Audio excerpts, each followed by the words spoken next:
Okay, video 1 on how to process stinging nettles. We went out and we harvested them by cutting them. Then we got them in a plastic bag. You want to use rubber gloves because, well, that's the name, stinging nettles. So I went ahead and put them in the sink here. You can pan on over here and see them in the sink. And put a certain number of them in there, rinse them all off pretty good. Take them up, shake them off, and then just cut them off at the base of the leaf because stems aren't any good just makes it easier. And so we'll go ahead and process all of these this way and put them in a colander because then it's easier to have them drain. And then we're gonna pop them into the freeze dryer. Yay. But before we do that, we'll show you how we go about getting them on the trays in the freeze dryer.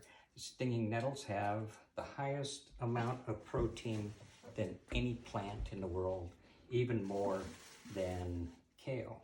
Now, if you're like me, you probably hated these things before you realized that. And I was always whacking them down going, why the heck do we have a plant like this? And that was ignorance on my part. One of the very few things that I considered myself ignorant on. So we'll go ahead and do these and then we'll come back. Okay, now that we cut the leaves, we're gonna grab a bunch of them and just take and roll them basically. Let's see if I can make this work. You should have tried. All right, so tuck them into each other on the ends. And then I just, like you're rolling them.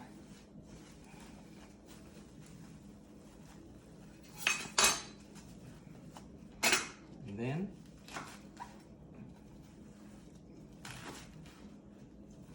cut them into discs.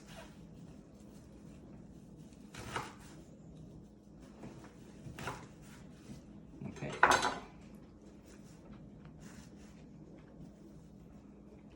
Oops. Yeah, Tell them what you're loading perfect. it on. We're loading onto the trays because we're, as the label said on YouTube when we do it, we're freeze drying these in a HarvestRight freeze dryer. Now you can just jam them onto the trays, but I have found this is a little bit better way to organize it. So just shake the excess water out. Kind of get them lined up a little bit.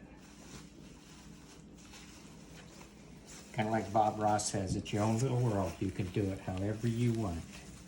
This is what has worked for me. Kind of hard to do with big clumsy. What about using like surgical gloves? Would those work better next time? They might. Because then you don't I have don't know if they would keep me from getting stung though. even really? Okay. Maybe. Maybe we should practice with that. Okay, you wear them first. No, I'm not gonna do that. You know me well enough. Okay. Take the discs that we've made. These aren't very, I've done them better than this before. That's good. But that's gonna be good because we end up pulverizing it anyway. Correct. Okay, we'll come back when all the trays are. Okay, as you can see, here's the discs that I put in there, and being loose is fine, it doesn't matter.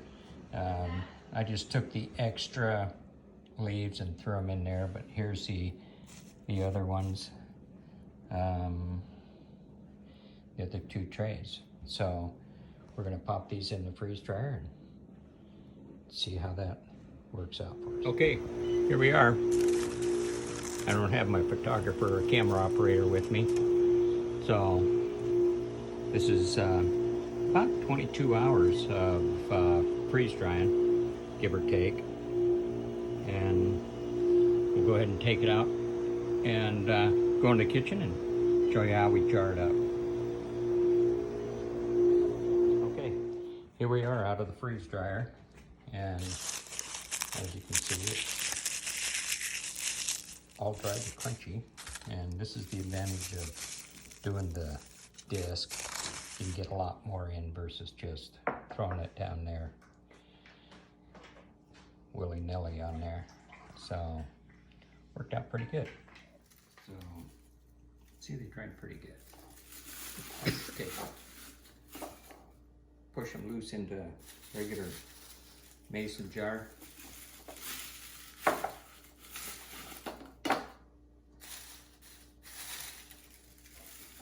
Like I say, once they've dried, they don't sting anymore. I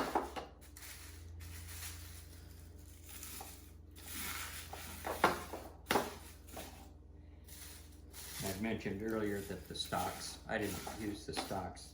It's not that they're not any good, it's just less sticks and stuff that worry about.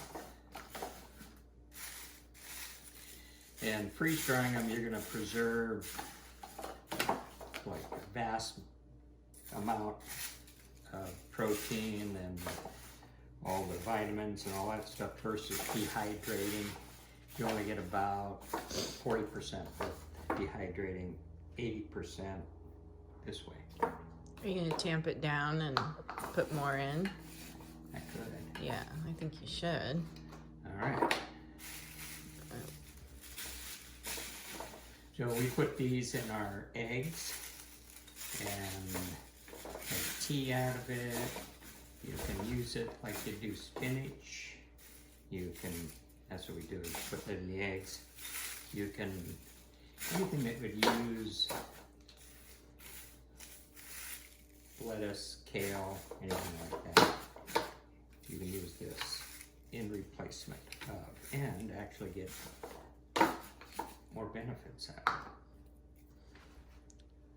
it. Ta-da. We got the gist. Okay. Okay, here we are, all jarred up, and according to a book called Pacific Northwest Foraging, it says fresh nettles should not be eaten, but cooking or drying disarms the sting. Use nettle leaves like any cooked grain, sauteed, steamed, or mixed into soups, pestos, or sauces. Dried nettles popular and generally healthful ingredient in herbal teas. It's rich in vitamin A, C, and K, as well as iron and other minerals. It's also working its way into beer and other beverages and mild flavoring as well.